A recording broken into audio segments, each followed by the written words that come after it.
بسم الله الرحمن الرحيم. فيديو النهارده يا جماعه اللي هكلمكم فيه هو عن حاجه مهمه جدا جدا، ويمكن اول مره اعمل ليها فيديو.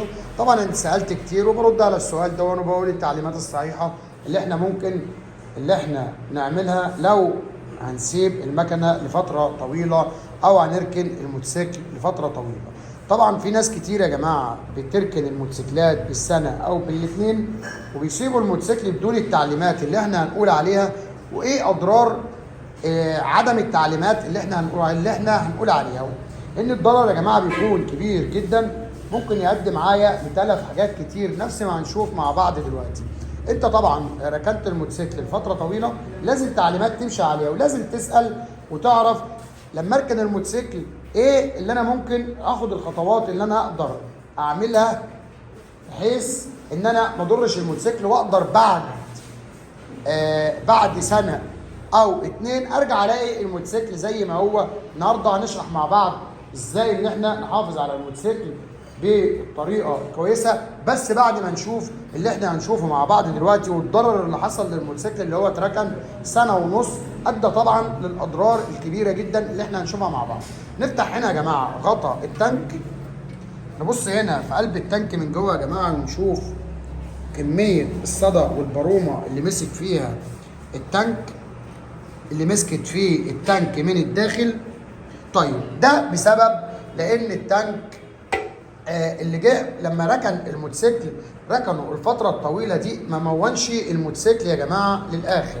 المفروض ان انا املى البنزين لحد الزور، زائد ان انا ممكن احط غطايه زيت على البنزين حفاظا على عدم برضو الصدى او عدم تآكل التانك من الداخل بسبب ان انا مش حاطط بنزين. طيب لو انا حطيت بنزين للجزئيه الاخيره وما حطيتش زيت، كده برضو انا محافظ على التانك، بس لو الافضل ان انا احط غطا زيت على البنزين علشان امنع الصدى او البرومه تدخل في المنطقه دي نهائي. ده اول شيء بيتضر في الموتوسيكل. طب يلا نبص هنا مع بعض تاني يا جماعه، وهو الكربرتير. نفس ما شايفين كده الكربرتير طالع عامل ازاي، زي ما شايفين كده يا جماعه الاملاح اللي مسكت فيه الكربرتير. طبعا يا جماعه الكربرتير ده باظ، نشوف هنا مع بعض. نفس ما شايفين كده يا جماعه الاملاح اللي موجوده داخل الكربرتير. شايفين الكربرتير يا جماعه طالع بالشكل اللي احنا شايفينه ده. طبعا الكربرتير كده اتعدم، باظ، وهنا التانك باظ. طيب ايه التعليمات اللي انا اقدر اعملها علشان احافظ على جزئيه او اجزاء الموتوسيكل؟ النهارده هشرحه ليكم يا جماعه عشان لو حد حابب يسيب الموتوسيكل بتاعه لفتره طويله يقدر يحافظ على اجزاء الموتوسيكل كلها.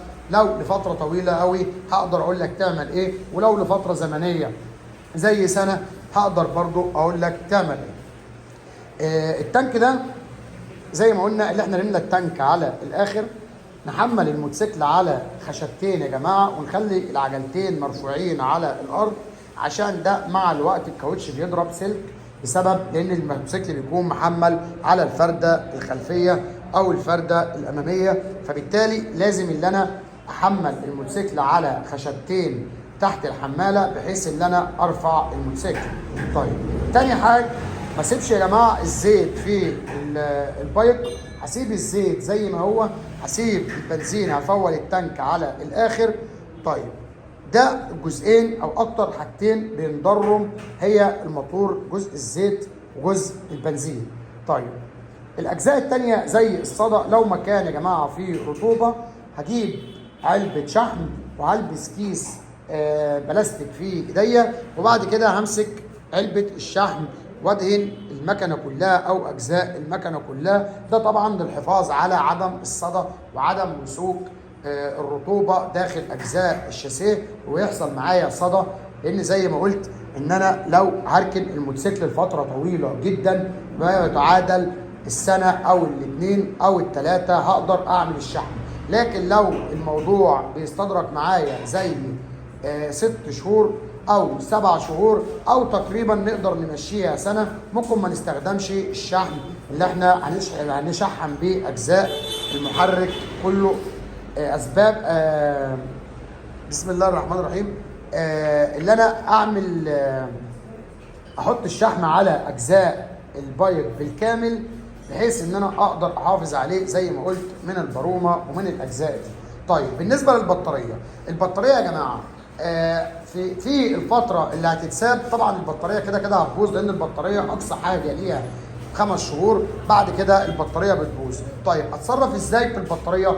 البطاريه من الافضل ومن الصح اللي انا اشيل الكابلين بتوع البطاريه لو هسيبها متواجده داخل المكنه، لا اما هشيلها من المكنه هحطها بعيد عنها. الافضل ان انا اشيل الكابلين بتوع البطاريه منها.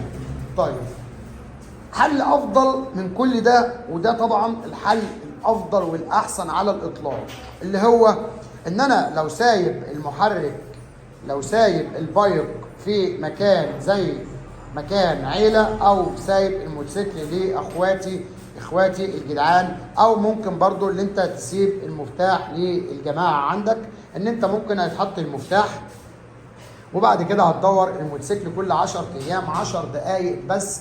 هقدر احافظ على البطاريه، اقدر احافظ على الكربرتير، اقدر احافظ على المحرك، اقدر ان انا اشغل الموتوسيكل كل 10 ايام لو شغلته 10 دقائق بس. بكده انا اقدر احافظ على كل شيء داخل المحرك، زي بطاريه، زي التانك، زي الكربرتير، زي عدم الصدى، زي حاجات كتير.